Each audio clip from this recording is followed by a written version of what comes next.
Hey guys, welcome to a new fanfic. It's called Naruto, the Phantom Shinobi. By BlueDragonInferno. What if Naruto found a scroll belonging to a mighty being on his way back from the land of waves? And what if he became the apprentice of this being? What would all change?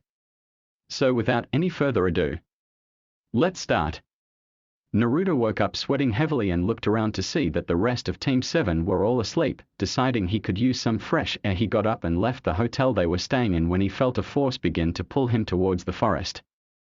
Naruto looked back at the hotel before shaking his head and deciding to go on instinct and started walking towards the forest. When he entered the forest, he continued to walk into it, not knowing where he was going, just following his instincts before he tripped. When he looked up, he noticed he was in front of a cave. I wonder what's in there, he asked himself before standing and beginning to wander into the cave. Once he entered the damp cave, he noted something on the ground and picked it up before looking it over. What is a scroll doing in a place like this? Letting his curiosity get the best of him, he opened the scroll. Everything around Naruto warped and changed after he opened the scroll, forming into a square room, and a voice was heard around him. You who found my lost scroll, what do you fight for? Naruto didn't hesitate as he replied, I fight for those precious to me to keep them safe. The voice came again as the room morphed to change again, this time forming into a large white room with a being in the middle that revealed itself to be the Shinigami himself. And to what extent would you be willing to go to protect those close to you? The Shinigami asked him as he took the tanto out of his mouth, looking down at the blonde. Headstrong as always. Naruto looked the Shinigami in the eye and replied, I would die if it meant protecting those precious to me. The Shinigami nodded at his reply and said, Naruto Uzumaki, if I told you I could grant you the power to protect those precious to you and all you would need to do is become my apprentice, would you accept? And before you say anything, you will not be able to see your precious people for a while if you accept my offer. Take your time, he finished and looked down at the young ninja. Naruto began to think of what he was just told and thought hard. I will be stronger and able to protect all my precious people. Kakashi-sensei focuses too much on training. Sasuke and Sakura doesn't even pay any attention to me. This would more than likely be a good thing for me. Finished with his thoughts, Naruto looked back up at the Shinigami and nodded. I accept your offer, Shinigami-sama. Naruto said and bowed. The next thing Naruto saw was the tanto blade of the Shinigami being shoved through his chest as his arms went limp and the feeling left his body and the light left his eyes. The Shinigami hovered in front of the young blonde that he had just thrusted his tanto into and simply said, Naruto Uzumaki, you are now my apprentice. Kurenai struggled as she hopped from tree branch to tree branch trying to outrun the men pursuing her. Just a few hours ago, Kurenai had been sent out with another jonin to check on a rogue group that had been terrorizing T Country, but when they arrived, her supposed teammate knocked her out. And when she woke up, she was injected with a drug that would shut down her motor skills. Kurenai had managed to escape and was now trying her best to get back to Konoha, but she was already losing feeling in her arms and legs. Taking another leap to land on another tree branch, Kurenai could no longer support herself and fell to the ground, bellow hitting it hard.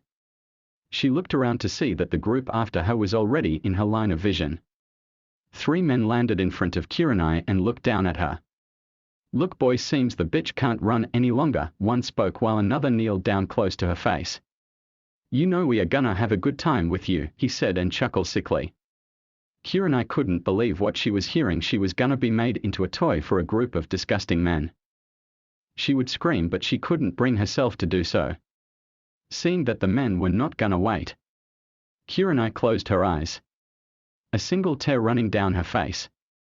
Kurenai was not expecting to hear what she did next. Step away from her, you scum. Kurenai opened her eyes to see a figure staring down the group of men. He was wearing a black trench coat over a chain mesh shirt with black anbu pants and combat boots and had black bandages wrapped around his head, making sure no one could identify him. And what are you gonna do if we don't, brat?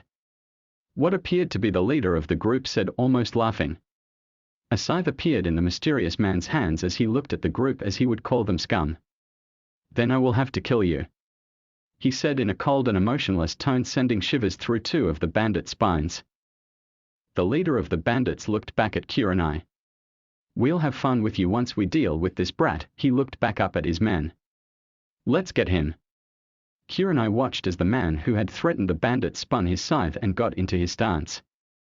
Before one of the bandits rushed him and went for a slash to his head with the katana he had on him. Only for the man to sidestep it, then quickly bring the blade of his scythe up, decapitating the bandit quickly before he dropped back into his stance. The bandit leader looked up at the man and growled, "You'll pay for that, you little brat.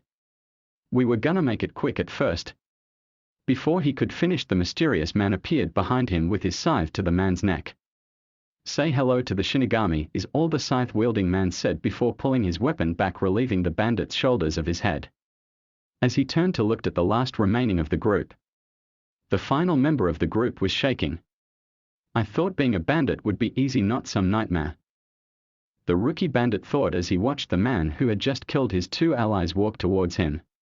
The final bandit felt metal against his neck before everything went dark. Kurenai laid there looking at the man who had just appeared out of nowhere and killed the men who were about to rape her, and finally noticed the kanji on the back of his trench coat. It read, "Reaper." Reaper turned around and walked to the woman who was defenseless on the ground and knelt down only to watch the drug take full effect as she passed out.